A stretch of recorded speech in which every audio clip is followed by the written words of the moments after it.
Elena Martinez opened her eyes to the same white ceiling she had stared at for 3 years. The cold metal table beneath her back felt familiar now, like an old friend she never wanted to meet. She could hear the alien voices speaking in their clicking language just beyond the thick glass wall that separated her cell from their laboratory. The Zephyrians looked like giant insects made of living crystal. Their bodies shimmered blue and green under the harsh lights, and their compound eyes reflected everything in thousands of tiny pieces. Elena had learned to read their emotions through the way their crystalline plates shifted and changed color. Right now, the lead scientist was excited. His plates glowed bright yellow as he gestured toward her with his 4 thin arms. Elena remembered her life before this place. She had been Dr. Elena Martinez then, studying alien plant life on the Mars research station. She loved her work, spending long days in the greenhouse domes, watching Earth plants adapt to Martian soil. That life felt like a dream now, something that had happened to someone else. The Zephyrians had taken her during a routine supply run to Europa. Their ships had appeared without warning, sleek and silent as sharks in space. The crew of the transport vessel had tried to fight, but Zephyrian weapons turned metal into dust and flesh into vapor. Elena had hidden in the cargo hold, but there, scanners found her anyway. She was not their first human prisoner. When they brought her aboard their research ship, she saw dozens of other humans in glass cells like hers. There was Captain Ryan Brooks from the Jupiter mining stations, Dr. Amy Foster, who had worked on Venus, and many others whose names she never learned. The Zephyrians called them all by numbers. Elena was Alpha 7. The aliens were fascinated by human biology. They wanted to understand how humans could live on so many different worlds, how they adapted to new environments so quickly, but their methods were not gentle. Elena watched through her glass wall as they cut open her fellow prisoners, replacing organs with alien machinery, injecting strange chemicals into their blood. Most of the humans died on the operating tables. Others lasted a few days before their bodies rejected the alien modifications. A few survived longer, but their minds broke under the stress of the changes. They would scream for hours, or sit in perfect silence, staring at nothing. Elena was different, though she did not understand why at first. Every modification they made to her body worked perfectly. They replaced her lungs with biomechanical organs that could breathe any atmosphere. They put neural implants in her brain that connected her to their computer systems. They changed her muscle tissue with synthetic fibers that made her 10 times stronger than before. With each surgery, Elena felt herself changing. But unlike the others, she remained aware, remained herself. The neural implants were supposed to make her obedient, but instead they taught her the Zephyrian language. She learned to hide this knowledge, pretending to be the mindless test subject they expected. Through the neural link, she discovered terrible things. The Zephyrian homeworld was dying. Their sun was growing dim, and their atmosphere was slowly poisoning them. They needed new worlds to live on, and they had chosen Earth and its colonies. But they could not survive in Earth's environment without biological modifications. That was why they experimented on humans. They wanted to combine Zephyrian technology with human adaptability. Elena was their most successful subject, the prototype for an army of hybrid soldiers who would conquer Earth for them. The lead scientist, who she had learned was called Kethval, entered her cell. He moved with the quick, jerky motions typical of his species. His translator collar turned his clicking speech into words she could understand. Subject Alpha 7, he said, "Today we complete your modifications. You will be the first of your kind, the perfect fusion of Zephyrian science and human resilience." Elena said nothing. She had not spoken a word in over a year, playing the part of a broken mind. But inside, she was very much aware. The neural implants had given her access to more than just language. She could feel the ship's computer systems like an extension of her own thoughts. She knew the layout of every corridor, the location of every weapon, the weakness of every defense. Kethval attached monitoring cables to the ports they had surgically placed in her spine. Elena felt the familiar tingle as the ship's systems connected to her nervous system. But this time was different. This time she was ready. As Keithaval began the final procedure, Elena quietly reached deeper into the ship's network than she had ever dared before. She found the security systems, the life support controls, the weapon arrays. All of it was connected. All of it was vulnerable to someone who knew how to navigate their quantum computing matrix. She had been learning for 3 years, absorbing their knowledge like a sponge. She understood their technology better than many Zephyrians now. She knew their military tactics, their political structure, their fears and weaknesses. They had tried to make her into their perfect weapon, but they had made a mistake. They had taught her how to be free. Elena felt the last neural pathway connect, and suddenly her awareness exploded outward. She could sense every system on the ship, every piece of equipment, every locked door. She could feel the other research vessels in their fleet, connected by quantum communication links. She could sense the locations of the few remaining test subjects still alive on other ships. Keithaval stepped back, admiring his work. "Perfect," he clicked in satisfaction. "The integration is complete. Subject Alpha 7 is now ready for field testing." Elena opened her eyes and looked directly at him. For the first time in 3 years, she spoke. "My name is Elena Martinez," she said in perfect Zephyrian, "and you made a very big mistake." The shock on Keithaval's face was beautiful to see. His crystal plates shifted from yellow to deep red, the color of fear and alarm. He reached for the emergency controls, but Elena was faster, much faster. Her enhanced muscles launched her from the table before he could blink. Her hand closed around his thin neck, and she felt his exoskeleton crack under the pressure of her synthetic muscle fibers. "Thank you for the upgrades," she whispered. "I am going to put them to very good use." Through the neural link, she began taking control of the ship's systems one by one. The revolution had begun. Elena held Keithaval against the wall as alarms began screaming throughout the research ship. The Zephyrian scientist's crystal plates had turned completely red, and his compound eyes reflected her face in thousands of terrified fragments.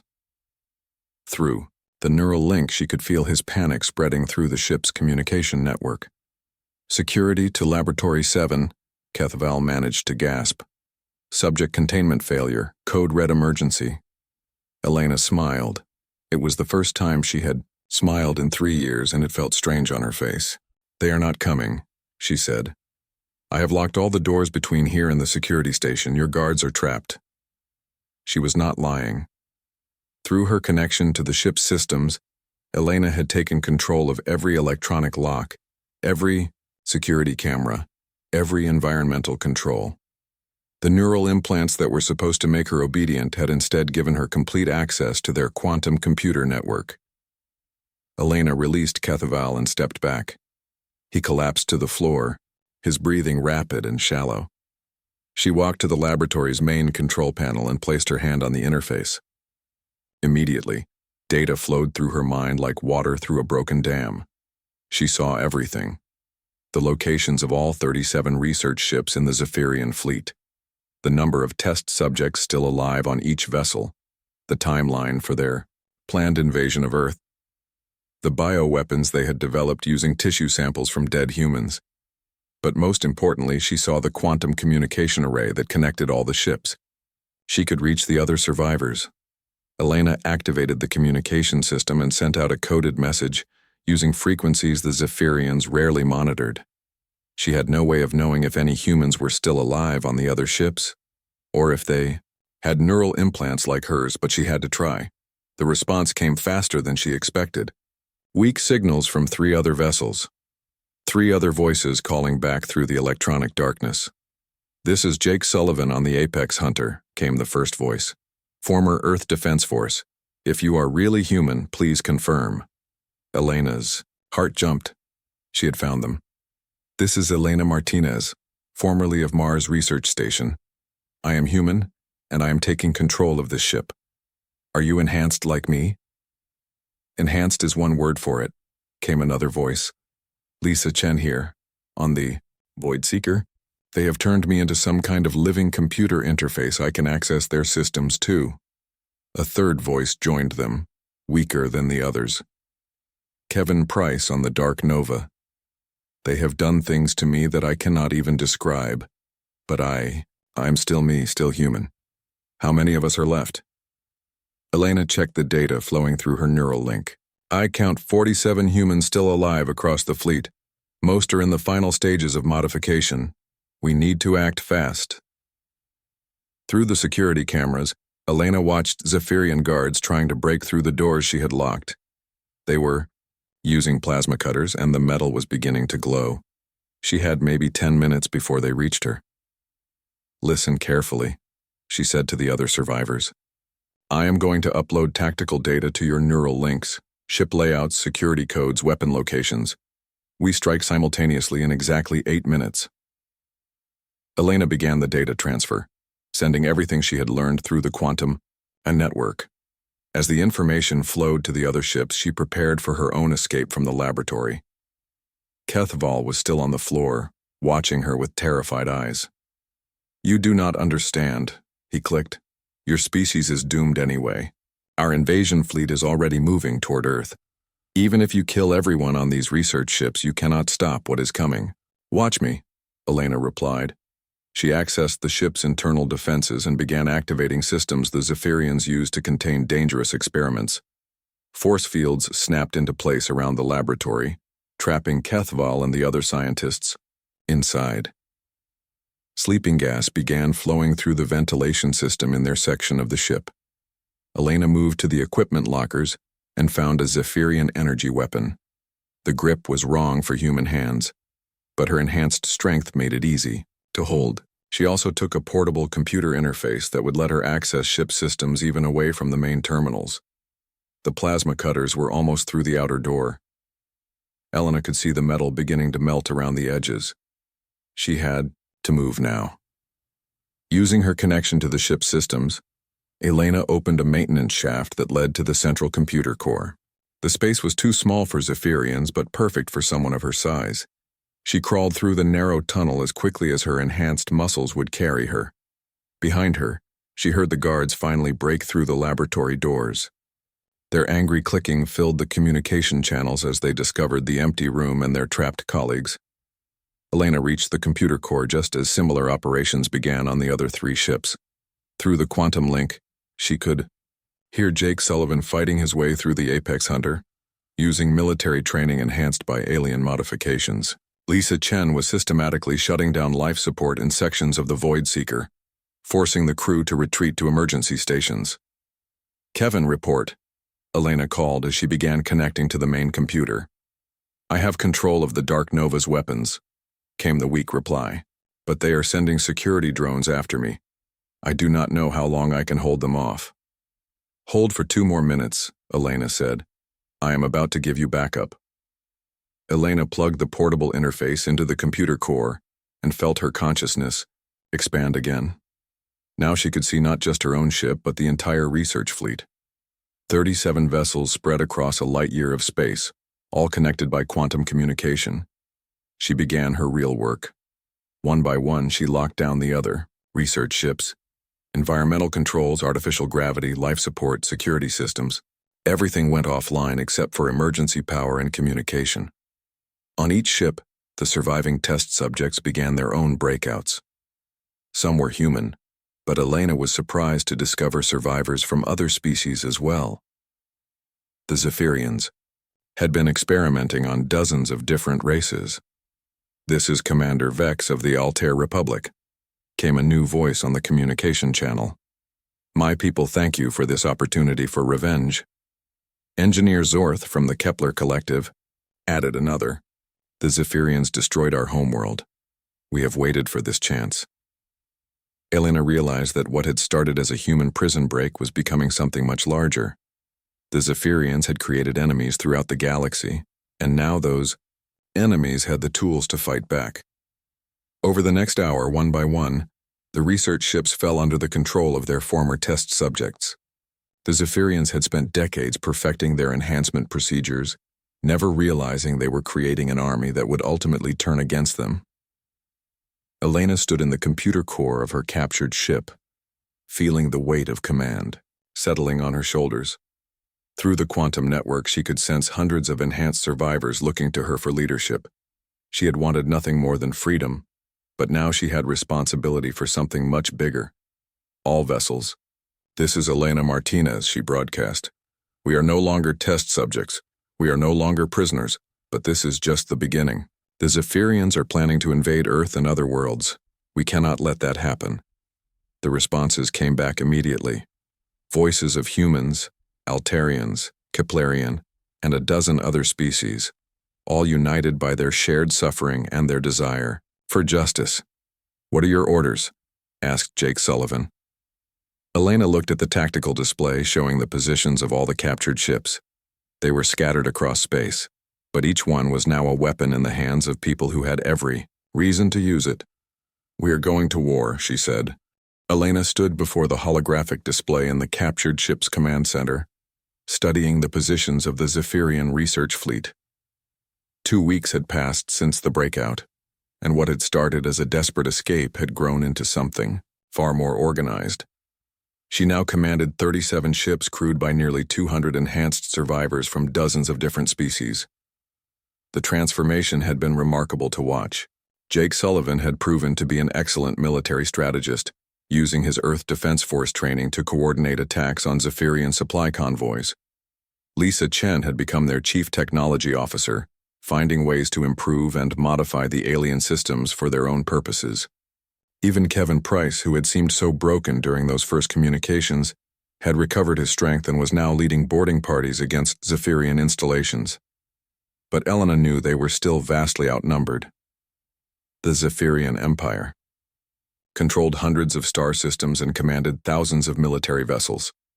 Her small fleet of research ships, no matter how well they fought, could not hope to defeat such a massive force through conventional warfare. Elena, Jake's voice, came through the communication system. We have a problem. Long-range sensors are detecting 3 Zephyrian battlecruisers moving toward our position. They will be here in 6 hours. Elena nodded. She had been expecting this. The Zephyrians could not allow their escaped test subjects to roam free, spreading rebellion throughout their empire. They would send increasingly larger forces until Elena's fleet was destroyed. All ship commanders report to the quantum conference chamber, Elena ordered. Within minutes, the holographic images of her key officers appeared around the conference table. Besides Jake, Lisa, and Kevin, there was Commander Vex of the Altair, Republic, a tall blue-skinned humanoid whose people had been conquered by the Zephyrians 50 years ago. Engineer Zorth represented the Kepler Collective, a species of crystal-based beings who had lost their homeworld to Zephyrian mining operations. Enemy is coming in force, Elena began. 3 battle cruisers against our 37 research vessels. We cannot win a direct fight. Then we run, suggested Kevin. Jump to another system, continue hitting their supply lines. Elena shook her head. Running will not solve our larger problem. The Zephyrian invasion fleet is still moving toward Earth. Even if we escape today, millions of humans will die in 6 months when that fleet arrives.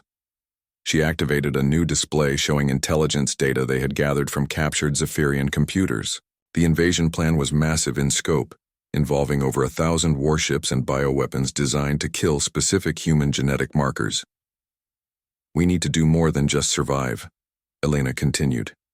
We need to find a way to stop the invasion entirely. Lisa leaned forward in her holographic chair. I have been studying the Zephyrian computer networks. Their entire empire is connected through quantum communication, just like our own neural implants. If we could gain access to their central command systems, we could shut down their entire military. Finished Commander Vex. My people attempted something similar during our rebellion, but we lacked the technological knowledge. Elena felt a spark of hope. Lisa, is it possible? Theoretically, yes. But we would need to physically access a major command center. The quantum encryption can only be broken from inside their most secure facilities. Engineer Zorth's crystalline form shifted colors as he processed this information. The nearest major command center is the Omega complex in the Rigel system. It coordinates military operations for this entire sector of the galaxy. Elena knew the Omega complex from the intelligence data. It was a massive space station surrounded by defensive platforms and protected by an entire battle fleet. It also housed thousands of test subjects from hundreds of different species, making it the largest prison facility in the Zephyrian Empire. If we could take the Omega Complex, Elena said slowly, we would accomplish 3 things. First, we would free thousands of prisoners who could join our cause. Second, we would gain access to their central command systems. And third, we would send a message to the entire galaxy that the Zephyrian Empire can be defeated. Jake studied the tactical data. It is a fortress, Elena. They have 50 defensive platforms, each one armed with plasma cannons that could vaporize our ships. The station itself has shields that can withstand direct hits from nuclear weapons. And it is defended by the 3rd Fleet, added Commander Vex. Over 200 warships. Elena walked around the holographic display, studying every angle of the seemingly impossible mission. Her enhanced mind, augmented by Zephyrian neural implants, processed thousands of variables simultaneously. There had to be a way. What if we did not attack the station directly? She asked. What if we could get inside without fighting the entire fleet? Lisa's eyes brightened. You are thinking about the supply convoys. The Omega Complex requires constant shipments of food, equipment, and new test subjects. If we could capture a convoy and use their ships to infiltrate the station. The security codes change daily, Kevin pointed out. We would need current authorization. Elena smiled. It was the same cold smile she had worn when confronting Kethval in the laboratory. Then we will have to ask nicely for the current codes. Over the next 4 hours, Elena's fleet prepared for the most audacious operation in their short history as rebels. They would intercept a supply convoy heading for the Omega Complex, capture the lead transport, and extract the security information they needed. Then they would use captured Zephyrian vessels to approach the station while pretending to be a routine delivery. The plan was dangerous and complicated, with dozens of things that could go wrong. But Elena had learned something important during her 3 years as a test subject. Sometimes the most desperate situations required the most desperate solutions. As the 3 Zephyrian battlecruisers closed in on their position, Elena's fleet jumped to hyperspace, but they were not running away. They were heading directly toward the heart of the Zephyrian Empire, toward a fortress that had never been successfully attacked. All ships, this is Elena Martinez, she broadcast as they emerged from hyperspace near the Rigel system. Today we stop running. Today we take the fight to them. Ahead of them, the Omega Complex hung in space like a dark metal moon, surrounded by the deadly constellation of its defensive platforms. Elena could sense the thousands of prisoners trapped inside, waiting for rescue they probably believed would never come. She thought about her own rescue, which had come not from outside but from within. The Zephyrians had made a fundamental mistake when they enhanced their test subjects. They had given them the tools to fight back, the knowledge to resist, and the strength to win. Lisa, begin scanning for the supply convoy, Elena ordered. Jake, prepare the boarding teams. We are going to show the galaxy what happens when you try to break the human spirit. The final phase of the revolution was about to begin, and Elena intended to make sure the Zephyrians remembered this day for whatever remained of their empire's existence. Elena watched through the view screen as the massive Zephyrian supply convoy approached their ambush point. 12 cargo ships protected by 6 escort fighters, carrying food, equipment, and fresh test subjects to the Omega Complex. The convoy followed a predictable route through the asteroid field, exactly as their intelligence had suggested. All teams, prepare for boarding action, Elena commanded. Her enhanced muscles felt tense with anticipation as she checked her weapon and communication gear. She would lead the assault on the convoy's command ship personally. The past month had been a series of lightning strikes against Zephyrian installations throughout the sector. Elena's growing fleet had captured weapons, supplies, and most importantly, more ships. They now commanded over 60 vessels, including several captured military cruisers. But this operation was different. This was not about supplies or territory. This was about striking at the very heart of the Zephyrian Empire. Convoy is entering the kill zone, reported Jake Sullivan from the bridge of his captured battlecruiser. His military experience had proven invaluable in planning complex operations, like this one. All ships begin approach. Elena's fleet emerged from hiding among the asteroids like wolves attacking a herd. The Zephyrian escort fighters reacted immediately, but they were outnumbered 10-1. Plasma fire lit up the darkness of space. As the battle began, Elena's boarding ship, a fast attack vessel captured 3 weeks earlier, accelerated toward the convoy command ship. Through her neural link, she could feel the panic spreading through the Zephyrian communication networks. They had not expected such a large and well-coordinated attack. "Boarding tubes ready," called Lisa Chen from the engineering station.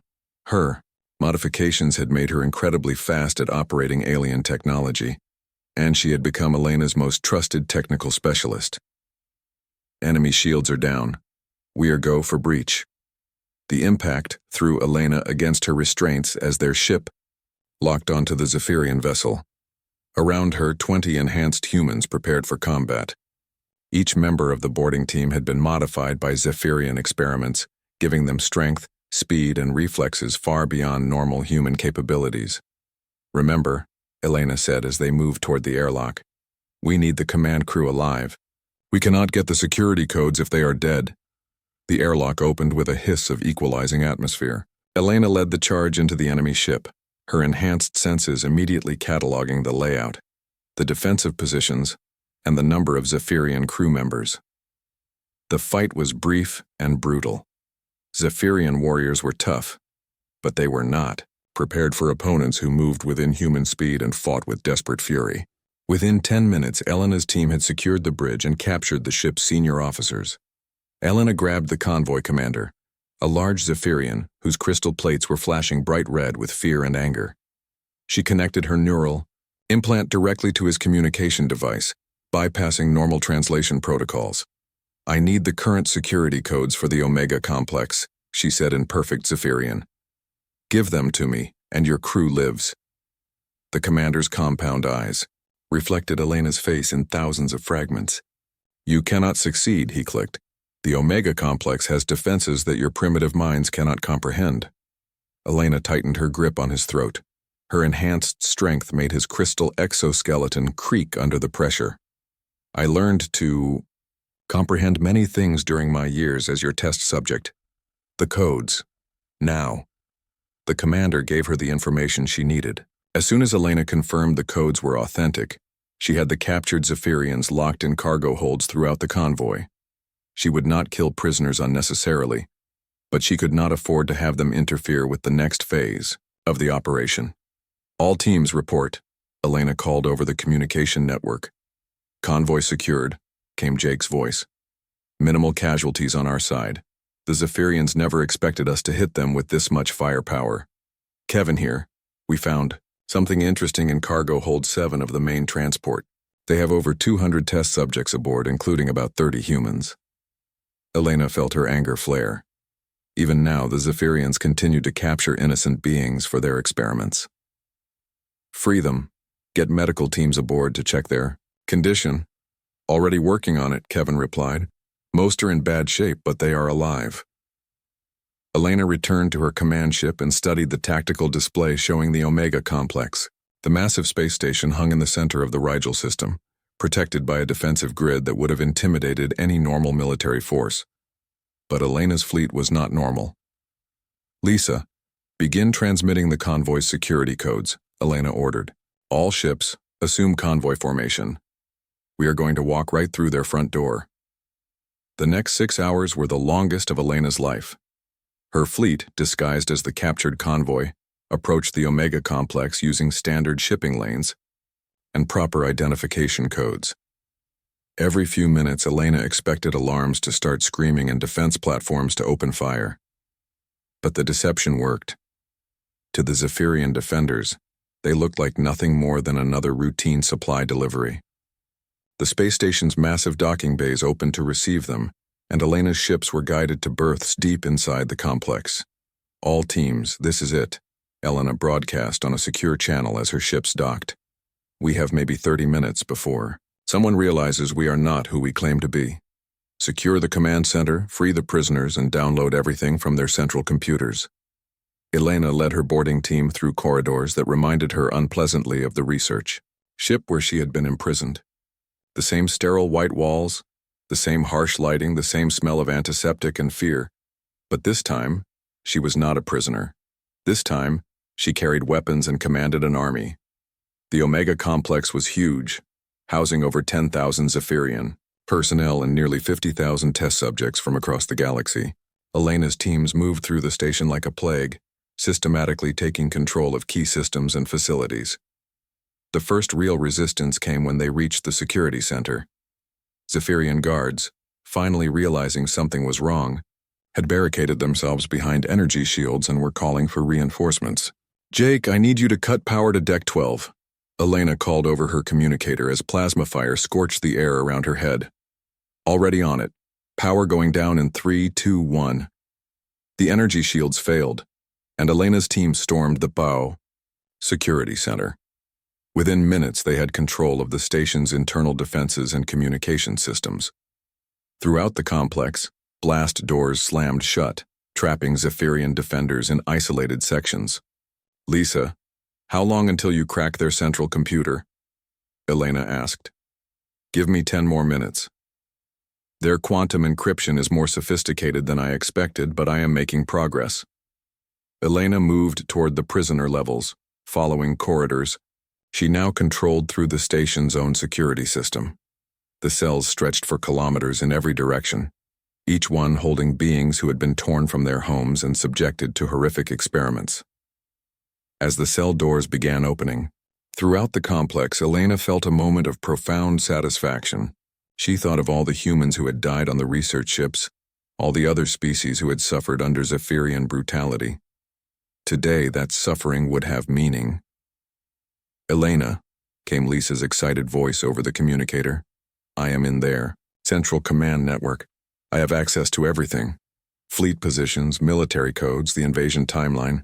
And Elena, I found something else. Something important." "What is it?" "The location of the Zephyrian homeworld. And Elena, it is not what we thought. Their planet is not just dying from natural causes. It is dying because they poisoned it themselves with industrial waste centuries ago. They have been conquering other worlds because they destroyed their own." Elena felt a cold understanding settle over her. The Zephyrians were not evil by nature. They were desperate. That did not excuse their actions, but it explained them. And more importantly, it might provide a solution that did not require the complete destruction of their species. "Download everything," Elena ordered. "We are going to end this war, but not the way anyone expects." Around her, thousands of freed prisoners were joining the battle for control of the Omega Complex. The revolution had become something greater than Elena had ever imagined. It was no longer just about human freedom or even revenge against the Zephyrians. It was about changing the entire galaxy. Elena stood in the throne room of the restored Zephyrian homeworld, looking out through massive crystal windows at a sky that had not been blue in over 1,000 years. The terraforming machines hummed quietly in the distance, slowly healing centuries of environmental damage with a combination of human technology and Zephyrian bioengineering. 2 years had passed since the battle for the Omega Complex. 2 years since Elena had made the decision that changed everything. Instead of destroying the Zephyrian Empire, she had offered to save it. But her price had been absolute control. The war had ended not with a final battle, but with a choice. Elena had used the intelligence gathered from the Omega Complex to locate every major Zephyrian military installation and government center. With her growing fleet of liberated ships and enhanced survivors, she could have reduced their civilization to ruins. Instead, she had offered them hope. "Your Majesty," came a familiar voice behind her. Elena turned to see Jake Sullivan approaching, still uncomfortable with formal protocol even after serving as her military advisor for 2 years. He wore the uniform of the new Imperial Guard, humans and other species working together to maintain order across the reformed empire. "Jake, how many times do I have to tell you to just call me Elena when we are alone?" she said with a smile. Jake grinned. "Sorry, force of habit. The council meeting is ready to begin." Lisa has the quarterly terraforming reports, and Kevin wants to discuss expanding the rehabilitation programs to 3 more systems. Elena nodded. The work of rebuilding was never finished. She had inherited an empire that spanned hundreds of worlds populated by dozens of different species, all with their own needs and grievances. The Zephyrians had ruled through fear and military force for centuries. Elena was trying something different. She was ruling through hope and cooperation. The council chamber had once been the Zephyrian High Command, where military leaders planned conquests and approved experiments on captured beings. Now it was a meeting place where representatives from every species in the Empire worked together to solve problems and plan for the future. Elena took her seat at the head of the oval table, looking around at faces that would have been impossible to imagine. 2 years ago, Lisa Chen sat to her right, her neural implants now used to coordinate massive engineering projects instead of breaking into enemy systems. Commander Vex represented the Altair Republic, helping to rebuild worlds that had been damaged by Zephyrian mining operations. Even some Zephyrians were present, not the military leaders who had ordered the experiments, but scientists and engineers who had been horrified by their government's actions and welcomed the chance to work for redemption instead of conquest. Report on the Earth situation, Elena. Requested. Kevin Price, now serving as ambassador to human space, activated a holographic display showing the Sol system. The Earth Defense Force has officially accepted our non-aggression treaty. They were suspicious at first, understandably, but the technology transfers we have provided have convinced them of our good intentions. Elena nodded. It had taken months to convince Earth's government that the former Zephyrian Empire was no longer a threat. The invasion fleet that had been headed toward Earth had been recalled and converted into construction vessels. Former Zephyrian warships now carried terraforming equipment and medical supplies instead of weapons and bioweapons. Medical report, Elena said, turning to Dr. Sarah Kim, a former test subject who had become the Empire's chief medical officer. We have successfully reversed the harmful modifications in over 90% of the rescued test subjects, Dr. Kim reported. The enhancement procedures that actually improve quality of life have been refined and are now offered voluntarily to anyone who wants them. That had been one of Elena's most controversial decisions. The same technology that had been used to torture prisoners could also cure diseases, extend lifespans, and allow beings to survive in hostile environments. Rather than destroying the knowledge, Elena had chosen to use it for healing. Zephyrian. Integration report, Elena said, turning to one of the alien council members. Kethval, the same scientist who had performed Elena's final modifications years ago, shifted nervously in his seat. His crystal plates had permanently changed color since his trial and rehabilitation. Where once they had been bright yellow, with scientific enthusiasm, now they were a subdued blue-green of remorse and determination to make amends. The re-education programs are proceeding on schedule, he reported in his clicking language, translated by the neural implants now worn by all council members. 70% of former military personnel have completed rehabilitation and been assigned to civilian reconstruction projects. The remaining 30% are still undergoing psychological therapy. Elena had faced fierce opposition to her decision not to execute the Zephyrian leadership. Many of the liberated test subjects had wanted revenge, wanted to see their tormentors suffer as they had suffered. But Elena had learned something important during her years of imprisonment. Hatred was a poison that hurt the person carrying it more than their enemies. Instead of executions, she had ordered trials and rehabilitation. The worst offenders were imprisoned, but most were given the chance to earn redemption through service. Former military officers now worked on terraforming projects. Scientists who had developed bioweapons now created medical treatments. It had not been easy. There had been assassination attempts, rebellions, and political crises that nearly tore the new government apart. But slowly, gradually, Elena had built something that no empire in galactic history had ever achieved. A true multi-species democracy based on cooperation rather than conquest. Population growth report, Elena requested. The news was encouraging. For the first time in over a century, the Zephyrian birth rate was increasing. With their homeworld slowly healing and their future secure, they were no longer a dying species. clinging to life through conquest. Similar positive trends were being reported from dozens of other worlds that had suffered under the old empire. As the meeting continued, Elena felt the familiar weight of responsibility settling on her shoulders. She had not wanted to be an empress. She had wanted nothing more than freedom after her years as a test subject. But sometimes the universe demanded more from people than they thought they could give. "Your Majesty," said Commander Vex, "there is one more item on the agenda. The Outer Rim colonies have requested permission to establish their own local governments." Elena smiled. This was exactly what she had been hoping for. "Granted. Send them our standard constitutional framework, but tell them they are free to modify it to suit their local needs." That was the ultimate goal of everything Elena was building. Not an empire ruled by fear, but a confederation of free worlds that chose to work together for mutual benefit. Eventually, she hoped, there would be no need for an empress at all. After the meeting, Elena returned to her private chambers and stood once again before the crystal windows overlooking the healing sky. In the distance, she could see the monument that had been built to honor the test subjects who had died in Zephyrian laboratories. Their sacrifice had not been forgotten, and their suffering had led to something beautiful. A soft chime indicated an incoming message.